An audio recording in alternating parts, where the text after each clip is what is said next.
Okay people, welcome back to the channel. Just before we get into it, I wanted to explain that this video is going to be in two different parts. The first part being a commentary and the second part being a segment from our live coaching call. We run these coaching calls every single Sunday and they're extremely informative and engaging. People can ask any questions that they want to ask us and the feedback is crazy. People just love these coaching calls. They love asking us questions directly face to face. We give people all the education and motivation that they could ever need. So these calls are run within our private community. If you are interested, I will leave a link below.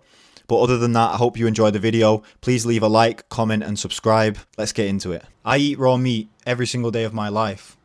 And when I tell people this for the first time, they often associate me with cavemen. But what most people don't realise is that raw meat consumption is associated with the most powerful of warriors and the most noble of aristocrats. Most modern people try to mock you. They call you extreme and primitive. But what they don't realise is that raw meat consumption is deeply ingrained in every society. Almost all fancy restaurants serve raw meat dishes, from tartare and carpaccio to oysters and caviar. But when you eat these foods, you don't associate them with being a savage. You actually go and pay a premium for these foods because you see them as fancy and special. But why is this? In this video, we're going to be exploring the historical context of raw meat consumption, why the elites ate the raw foods and left the peasants to survive on grains and vegetables. In feudal Europe, the gap between nobility and peasants wasn't just represented by deeds and titles, it was also represented by the diet that they ate. The elites were consuming raw meats, raw fish, and raw cheeses, whilst the peasants ate grains, vegetables, and mushrooms. The French aristocracy were consuming steak tartare and oysters, whilst the Italian aristocracy were consuming raw veal. The Tsarists in Russia used to consume stroganina, which is a raw frozen fish served at aristocratic gatherings. This is because the nobility realised that this meat was best consumed in its natural form, its real raw state. They didn't overcook and destroy this food, they savoured it. If we look at food within art from the Renaissance period, there was almost no depictions of cooked food. That is because these foods are not only more visually appealing, but they are also more satiating and closer to their true form. These artists drew the food with all of its life still in it, retaining all of its vibrancy, moisture and colour, because raw foods symbolise fertility and natural abundance. Put it this way, nobody wants to look at cooked, shrivelled, brown, oxidised food. It's not appealing to the eye. The human senses are attracted to the colours red and yellow. They stimulate hunger within the human body. Artists knew this, aristocrats knew this, and pretty much everybody else who wasn't brainwashed knew this. That's why the people in these high class societies developed better than the peasants. When you think about medieval peasants, what do you think about? Somebody who has a weak jaw, rotting teeth, and an emaciated look on the face. When you think about aristocrats and nobility, they were always portrayed as healthy, well-developed human beings. Kings, princes, knights and noblemen would go hunting for wild game, and the peasants would be left with small amounts of meat that they would have to cook into broths and mix with carbohydrates, vegetables and grains to make the meat go further.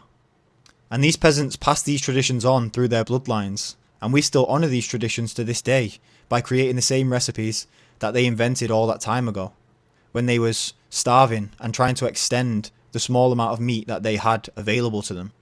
And the people who refused to settle became nomadic tribes like the Mongols and the Scythians. They used to ferment raw horse meat under their saddles and drink raw horse milk to sustain themselves through the harsh winters. But not everybody in the modern world carries on these peasant traditions. If we look at places like Japan, where they have the highest IQs and some of the longest life expectancies, they also have one of the highest raw meat consumptions in the world. They still have dishes like torasashi, which is a raw chicken dish, basashi, which is a raw horse meat dish, and sashimi, which is raw fish, passed down from the samurai nobility. Even some of the greatest dynasties to ever exist, like the ancient Egyptians and Persians, reserved raw foods for royalty and warriors.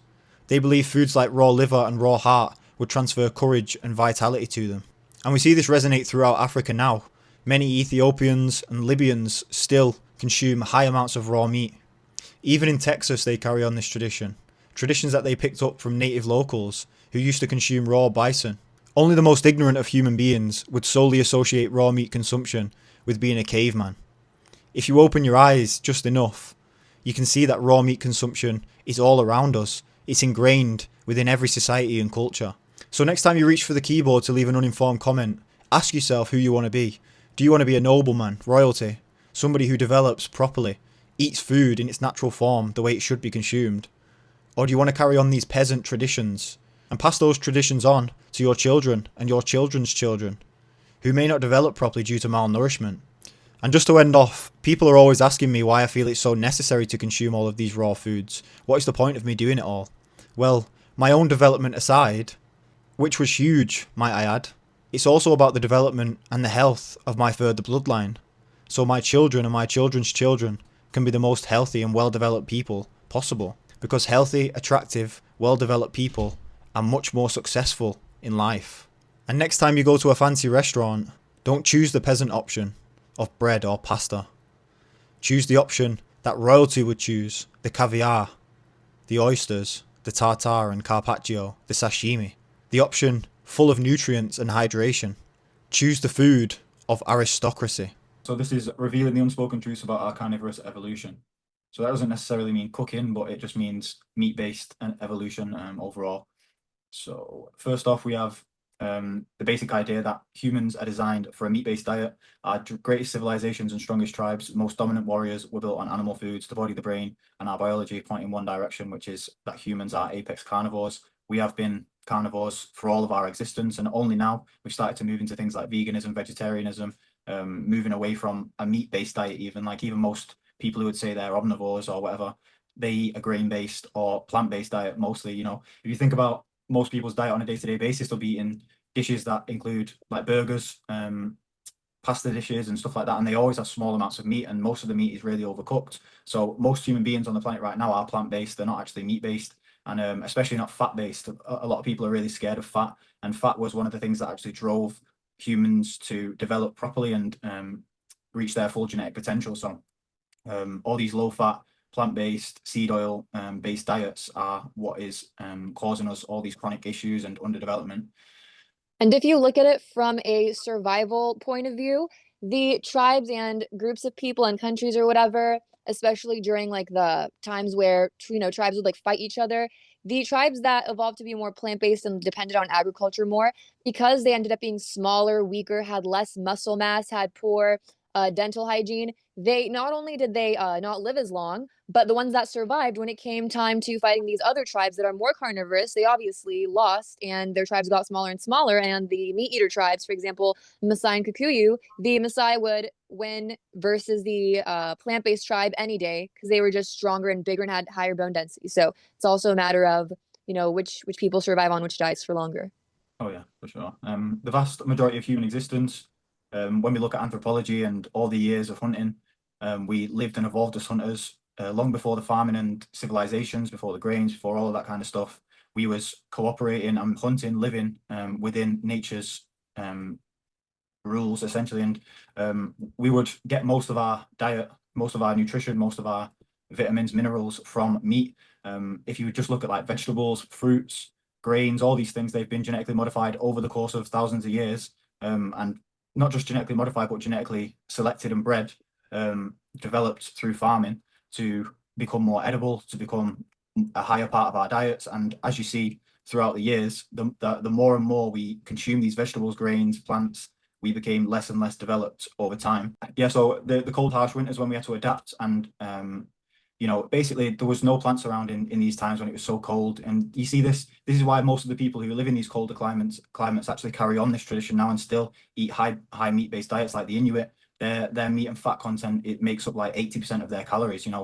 Fat is massively important for these people because it keeps them warm, it keeps them healthy throughout these harsh winters. And you see them, they're in like -30, -40 degree weather. They have no gloves on, they're just like touching the snow and they don't get cold, they don't get frostbite and hypothermia because most of their diet comes from these nourishing foods. They eat fermented raw products also. So you can see that our development came from these people, and they had to adapt, and their brains grew because of this. So Also, keep in mind that for the majority of our existence, we have lived in the Ice Age. We only recently started getting access to all these plants and agriculture and farming and whatever. Like, it just warmed up recently. So for vast majority, we were eating those mammoths as humans. And another thing to note that is very interesting is that if you look at IQ average IQ averages across the globe, the areas where there are people that are accustomed to eating more agriculture, so they never experienced those harsh winters, they never experienced the ice age because they lived in warmer regions, because they didn't have to adapt to the winter, they didn't have to adapt to learn how to hunt because they had fruits growing, they had, they're just like dependent on the agriculture. It didn't force their brain into evolution as harshly as living in the winter does. So when you're living in the cold and these harsh conditions, you need to use your brain, evolve your brain to learn how to hunt these animals down.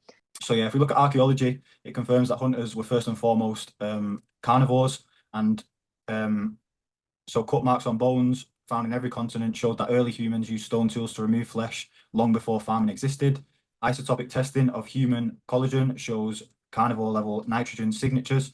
So the nitrogen levels in these bones was actually so high that it showed we was really eating other carnivorous animals. We had a high nitrogen isotope level, N15. So we had this high level, and there were no veggies or berries in our bone density remains. Those were eating everything, every single kind of meat. It wasn't just ruminant animals like we do now, like cows, chickens, sheep. We was eating everything, anything that we could get our hands on, because we're essentially scavengers. We're the top.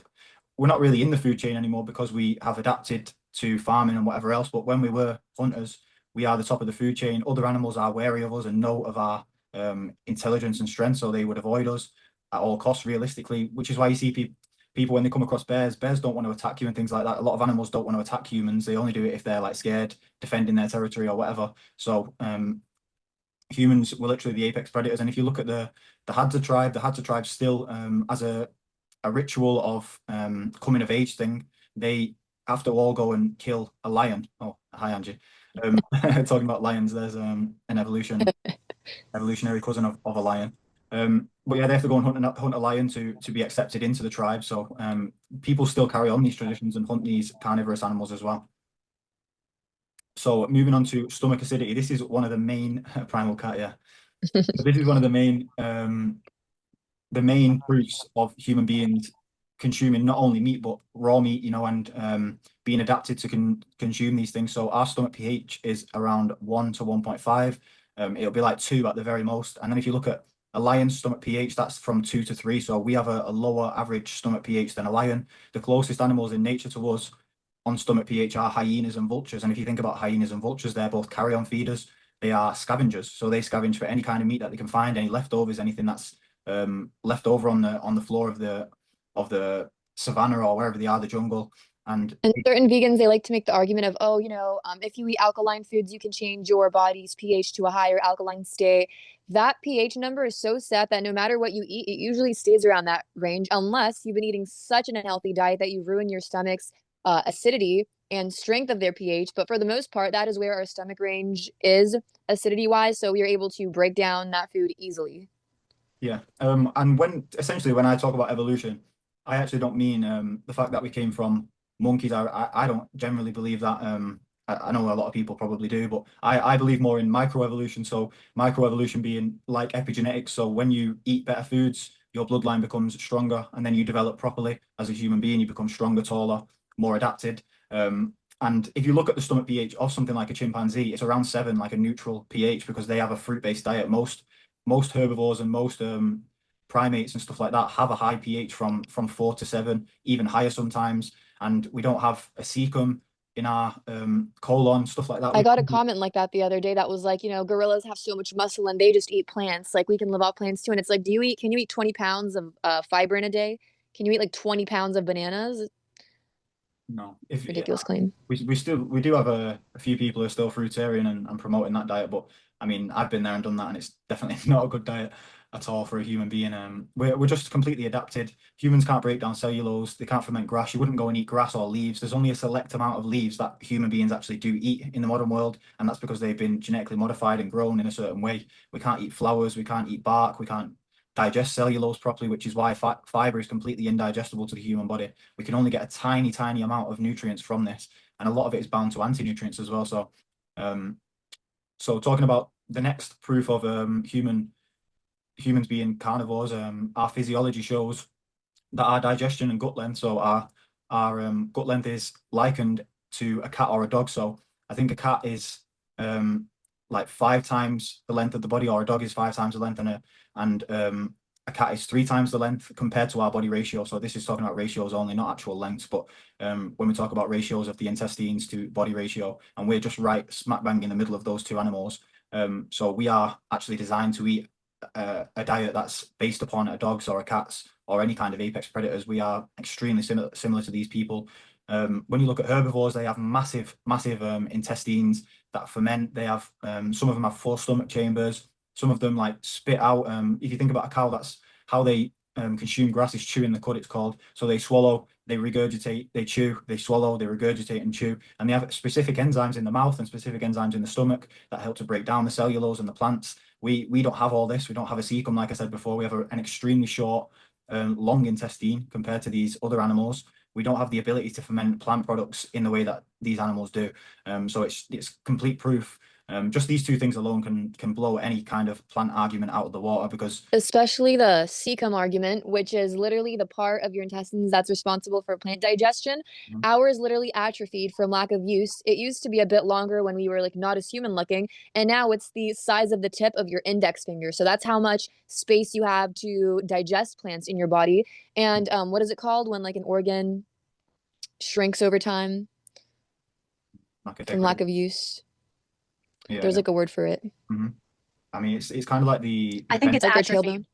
Atrophy? Okay, perfect. Yeah, it's like the appendix as well, the same thing. Yeah.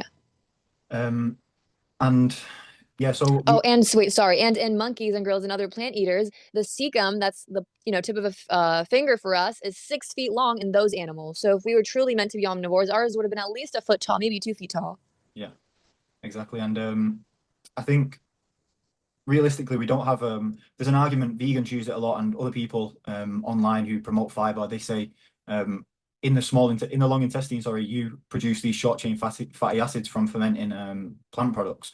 But if you look at one of the main short chain fatty acids, which is butyric acid comes from where? Mainly butter. Butyrate is highest in butter. So if you want to actually get these short chain fatty acids in the right amounts, in completely bioavailable amounts, you need to be in high fat diets, because the short chain fatty acids, you ferment the fat products in the long intestine, and you can't ferment fibrous products because it's not long enough. It doesn't stay in there for long enough. You've not got the correct enzymes to be able to do it. Unless you're consuming these fibrous products over time, you may be able to do it a little bit better, but the adaptation is just like, it's pretty much minimal. We can't consume these foods.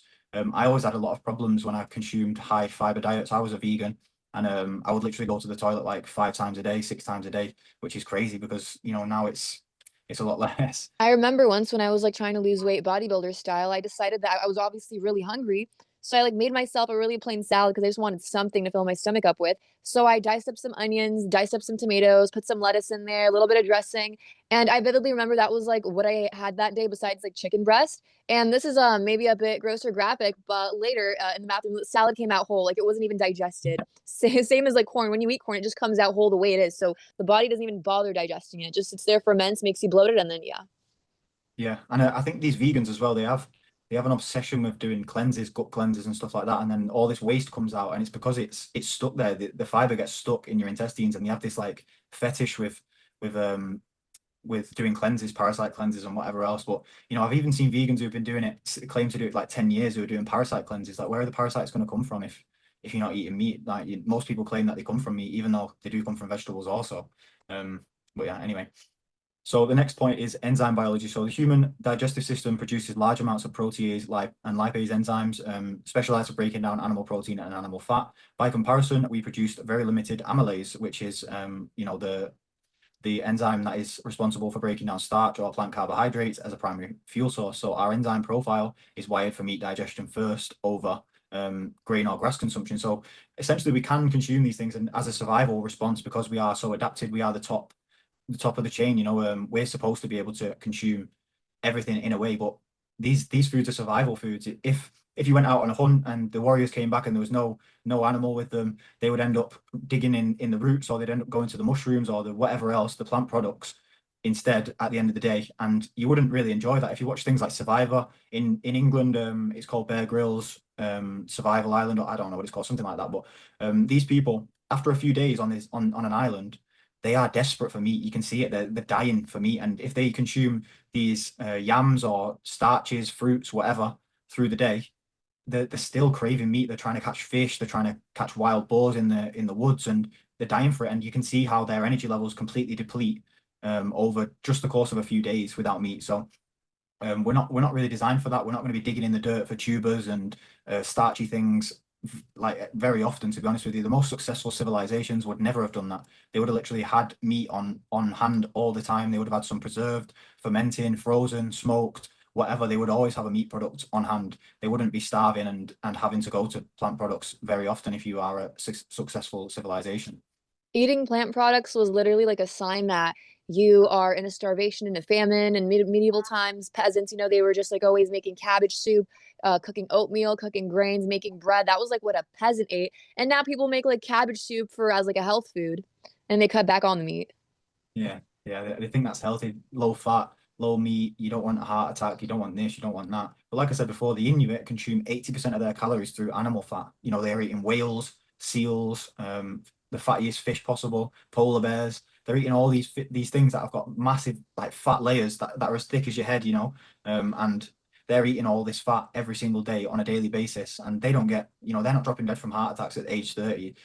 We've been misinformed that these heart attacks, these heart problems come from any kind of cholesterol or any kind of animal fat, because they don't. It's really just a lie. What they do is they test these areas, and cholesterol is found in the heart, and that's because it's there to help heal the heart. That's what cholesterol does. That's its role. Cholesterol is literally an antioxidant. It's literally like starting a fire, and then the firemen come to put out the fire, and then you've blamed the firemen for starting the fire. That's essentially what you The do. higher your cholesterol, the less likely you are to get Alzheimer's or dementia, because Yeah. your brain is fat. Without that fat, you start forgetting things.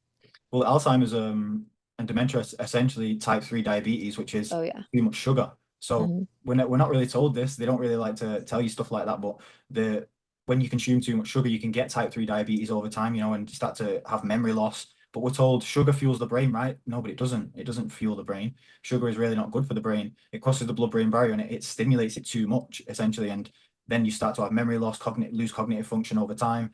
That's why we're seeing so much more of this, of dementia, Alzheimer's, diabetes, heart disease.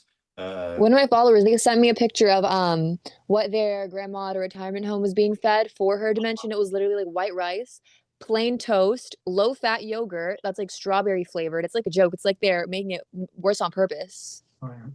Oh yeah. And what people don't realize, like even these yogurts with flavors in them, it's like the worst possible concentrated version of sugar as well. And it's just terrible. Honestly, that sounds terrible. And it's the same in hospitals and schools and prisons and everywhere you go that's institutionalized. The diet there is going to be terrible. You shouldn't eat food from these institutions, because it's never ever going to be healthy. Um, but yeah, nutrient proof of carnivorous humans. So most important nutrients for the human brain and body are B12, heme iron, taurine, creatine, DHA, retinol, K2. There's obviously a lot more, but those are the main ones that are going to be healthy for your brain and body. And they're only found in animal foods. So they're dramatically more bioavailable in meat, eggs, and organs. These nutrients are essential for growth, fertility, and immunity, brain development, nervous system function. Pretty much every single function in your body is going to be fueled by these minerals, vitamins. And plant food also has anti-nutrients, like we alluded to before. So you have a low absorption rate from the fiber. You can't break down the fiber properly. So you already have a low. Oh, did you guys also know that black pepper is a protein inhibitor? So people, they like to like put black pepper on their eggs, on their steak. It literally prevents your protein absorption by like a pretty good percent. I didn't actually know that, but that's very interesting to know. So when even when the nutrients are present within this fiber, it's bound to the fiber and it's bound to anti-nutrients. So minerals like iron, magnesium, zinc, essential for hormones, essential for being not deficient. You don't want to be anemic and things like that. People talk about iron in spinach, calcium in greens and stuff like that. But the amount of these that you're going to get is so negligible, because you have stuff like oxalates, phytates, lectins and stuff like that. So they Those bind. nutrients are literally locked in the plant, not for you to absorb, but an animal, a ruminant animal, is built to extract those nutrients from those plants, and it stores it in its muscle meat. And then we eat the muscle meat with the readily available nutrients. So people talk about, oh, like lentils have, vitamins K and E and blah, blah, blah. And you're not getting an ounce of those vitamins or whatever. You're only getting it if you get it from the animal. That's funny. Like a few months ago, I jumped onto a TikTok live. There was like a vegans, and they was like, "Oh, saying debate me." So I jumped in and I said, you know, the first argument I have is obviously B12, and then they were saying, "Oh no, no, animals don't get B12 from anything." You know, like animals in nature. I was trying to. I literally said it like 10 times. You're literally lying because they synthesize it through the soil or through the grass that they eat or the plants. And he was like, "No, no, no, no, they don't, they don't, they don't. Everyone should be taking B12 supplements." So they just want the whole world Ew. drugs. They want the whole world consuming foods that are fake. They wouldn't mind if the whole world consumed Beyond Burgers every single day of their lives. And these foods are actually so destructive to the earth. They don't realize that these plant farming practices as well, stuff like vegetables and grains that are being grown, they are monocropped. They are sprayed with Roundup, glyphosate, which actually depletes the mineral levels of the soil for up to 10 years. So you can't use that soil again for another 10 years. You can't grow another plant on that soil because it just won't grow. It's not fertile enough. When I was doing animal based, I was still eating a decent amount of meat, but it was obviously like overcooked meat. And so when I went to get my blood tests done, I told you guys before my B12 and my iron were low. The doctor literally gave me an iron and B12 supplement instead of telling me to eat more meat or whatever, which I was already eating a lot of, but it was just like overcooked. And then the iron supplements made me constipated, and the B12 supplements gave me like a weird rash. And what a lot of these doctors don't understand is that these vitamins and things that they prescribe to people that are deficient in things, it's literally the synthetic version of them derived from like petroleum and like other very toxic. They basically just copy the molecule structure of what that vitamin supplement looks like with a synthetic way. And then obviously on raw carnivore, when I get my blood test results, iron was perfect, B12 was perfect, they were all perfect. Yeah. When I was eating the food in its natural state. And one of these supplements, vitamin D especially, is people would tell me, especially in England, like where I live, everybody is told to take vitamin D supplements because the sun is so limited here. But vitamin D supplements are literally made up of the same materials that are in rat poison. So you tell me if that's safe. You tell me if that's normal to consume. And just because it's only a rat, the rats are smaller, so obviously it'll kill a rat. If you was to put like Raid, you know, that kills flies, if you was to put it on your body, it won't kill you, but it's gonna significantly harm your health. If you used to drink a full bottle of Raid, if you used to drink a full bottle of rat poison, then you would die. And people say the poison's in the dose, but what they don't realize is that all these poisons are accumulating every day. So you're taking 10 different supplements, but you're also using harsh chemical products to clean. You're also using harsh chemical products on your hair, on your skin, on your body. You're also consuming harsh chemical products. So every single one of these things accumulates throughout the day. It's a bioaccumulation of these things. It's not just one time. And all of these studies say, oh, it's safe, it's safe. But that just studies one thing in isolation. It doesn't study all the things when you accumulate them together. So people just appeal to these studies, appeal to science, appeal to this scientism. Sorry, science is one thing, but scientism is a plague on society nowadays because people just believe any study that says anything, no matter what kind of study it is, even if it's like an epidemiological study, an association, someone just ticking boxes, which is where the cholesterol myth comes from. People ticking boxes. How much meat did you eat this week? Oh, this much meat. But they don't realize that they was eating lasagnas and pastas and burgers and sandwiches and this and this and this. So it doesn't take into account any of these things. And scientism is actually a plague on society, really. Coco said, also made of corn plus taken from sheep's wool. It's literally not possible to get vitamin D from a supplement. Exactly. Yeah, very well. Vitamin D will only be present in the animals that are roaming out on pastures, getting sunlight. That's how you get your vitamin D when you live in cold places, from the animals that see the sun every day. Yeah, and they get it from the grass. They get it from the food that they eat because it's in, you know. Photosynthesis. Exactly, yeah. So we have human hunter physiology. So if you look at our eyes, we have eyes on the front of our heads. We have specifically designed eyes. We have very good vision. You know, naturally we have good vision and we can see animals for miles and miles and miles. And basically the human body is built for the hunt. We have binocular predator vision for depth targeting. So rotator cuffs designed for throwing spears. Achilles tendons built for sprinting and long distance pursuit. Our ability to sweat made us persistence hunters. So we could chase prey. We're not fast. We're not faster than any animal with four legs. Four-legged animals completely beat us for speed, but they don't have the endurance that we have. We can sweat. We can actually endure long distance walking, sprinting, jogging, stuff like that in order to chase these animals. And obviously this is kind of extreme. Humans wouldn't want to do that exactly all the time. They would set traps, they would fish, they would do all these other things. But if it was necessary to chase a larger animal down and you had no food, maybe you'd not ate meat for 2 days, you're gonna have to just chase this animal and you have the endurance to do it. If you think about most apex predators like lions, cheetahs, and stuff like that, you watch these nature documentaries, they chase for a certain amount of time, and the gazelle eventually outruns it because it's got more stamina, more energy than the apex predator. But we're not like that. We have very good stamina levels. So these are some civilizations that are built on animal foods. So the history shows a clear pattern. The strongest and most dominant people were built on meat, milk, blood, and fat. The Mongols lived on horse meat and fermented mare's milk, which is horse milk, and carved out the largest land empire in history. The Maasai and the Samburu live on cattle milk. They harvest and farm cattle, but what they do is they leave a small incision in the neck. They harvest the blood clots up again, and the next day they can do it again and again and again. And they just take a small amount of blood and milk, they mix it together. This is how they get most of their nutrients throughout the year. They don't even need to eat the meat. Essentially, they can just drink the blood and drink the milk and live off that throughout the year. And these people are tall, strong. They can jump higher than any other humans known on Earth, really. Higher than us. When you watch the documentaries, there's people who are from the West who jump next to them, and they're going this much, and the Maasai are jumping very, very high. So even the Native Americans, they thrived on bison, pemmican, like I said before, becoming some of the tallest humans ever measured. When the Europeans came over and saw the Native Americans, they said they was the tallest people that they'd ever seen in their lives. This picture And that they had these like big wide cheekbones, like massive skulls, and they were described to have beautiful bodies, because obviously the Western man, because they were more used to eating processed foods, their canned tin foods, their bodies weren't as beautiful as these Native Americans that naturally had all this lean muscle on them, lean tissue. They were athletic, and there was no gym around. They didn't do cardio all day. They were just living naturally off of the raw bison. Yeah, and even across Europe, the steppe pastoralists and Yamnaya, they rode out in the grasslands. They were they obliterated a lot of human beings, and that's what reshaped the continent. I think your mic's on, Jasper. What was I going to say? But yeah, these civilizations, and even there, if you look at the Kazakh warriors compared to their natural human beings. Jasper, I think your mic is on. Yeah. So if you look at the Kazakh warriors compared to other human beings, you can see them there. And they are really, really tall, strong, wide frames, huge skulls. And these people still carry on the tradition, which is why they stayed big. You know, they don't consume a modern Western diet, which is why their ancestors will carry on these traditions of them being so big and so strong and powerful.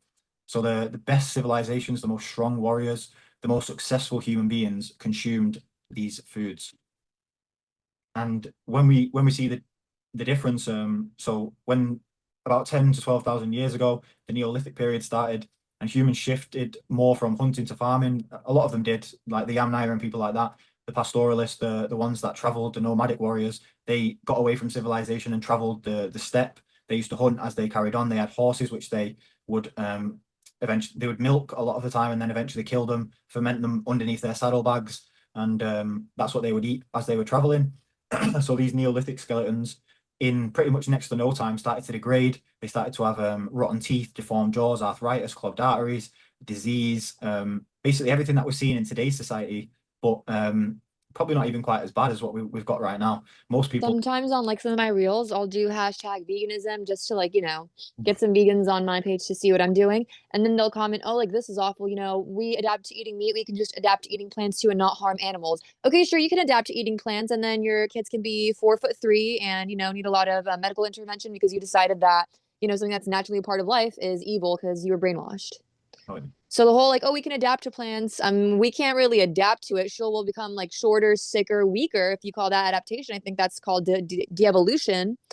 Yeah, it's just micronutrient deficiency. All these foods they fill you up. They give you the sense that you're full, and they just don't. They don't satiate you. They don't give you the nutrients that you need. They're essentially just nothing. They're just sugar, fiber, anti-nutrients, and maybe a small amount of minerals from certain ones. But even that, it's negligible. You're not going to get anything from these. Even vitamin C. We spoke about this before, I think.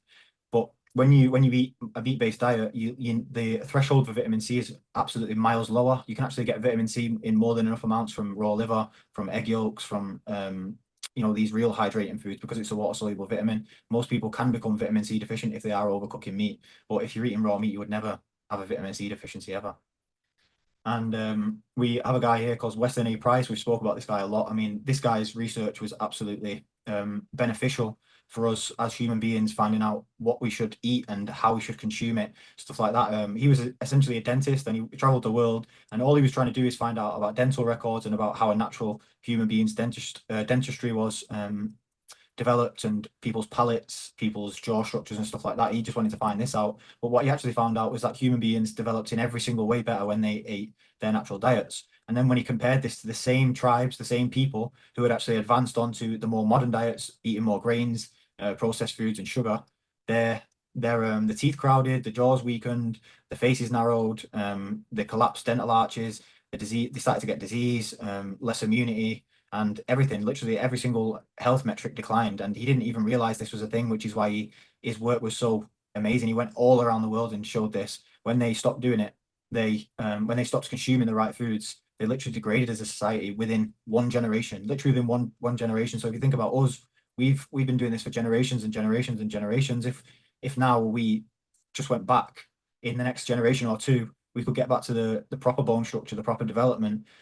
We know when you go outside, if you go and walk around, you see people who are like underdeveloped everywhere, and people who are like dysgenic, people who are anemic. You can just see it in the faces, and a lot of people nowadays are underdeveloped, and it's such a shame, a real shame for society, because we could be such an amazing population. Look at the things we used to build, look at the things we used to do and achieve, and we were great people, and now all we do is just sit at home and graze and graze and graze and eat this junk, seed oils, rubbish. Nobody has any importance in society anymore. Nobody provides any value. Everybody just sits in offices and does basically nothing with their lives. And this is because their brains, they just can't handle it anymore, because they're consuming such bad foods. Most people got brain fog, anxiety, depression, all these mental disorders, thinking they're one thing when they're not and that thing.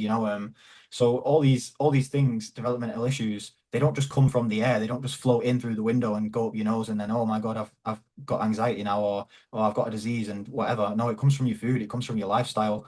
It's mostly nutrition, but also it's other lifestyle, not going outside enough, not grounding, not being close enough to nature, not getting good air quality, not getting enough sunlight. So these things all play a massive part. But obviously nutrition is the main thing that we talk about. Even people who live slightly in the modern world but eat a really nutritious diet still develop properly as well. Bear said, all our kids are going to look like Dolph Lundgren. Oh, yeah. Guys, thank you so much for watching today's presentation. We're going to upload this later today. I appreciate you all. Thank you all so much for joining. But thank you guys a lot. Bye. Bye, guys. Thanks.